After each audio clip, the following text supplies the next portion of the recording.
जगाचा पोशिंदा असलेला शेतकरी अनेक आव्हानांचा सामना करत शेती करतो. शेतीसाठी दिवसा वीज उपलब्ध करून देण्याची मागणी सातत्यानं होत असली तरी या मागणीकडे ना लोकप्रतिनिधी लक्ष देत आहेत, ना प्रशासनाला याचं काही देणं घेणं आहे.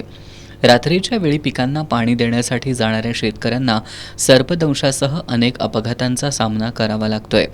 तिटवे इथले स्वाभिमानी शेतकरी संघटनेचे कार्यकर्ते राजेंद्र पाटील सोमवारी रात्री मानकांड नावाच्या शेतातील ऊसाला पाणी देण्यासाठी गेले होते. विहिरीजवळून जाताना पाय घसरून विहिरीत पडून त्यांचा मृत्यू झाला. मनमिळावू स्वभावाच्या राजेंद्र पाटील यांचा हा अपघाती मृत्यू चटका लावणारा ठरलाय.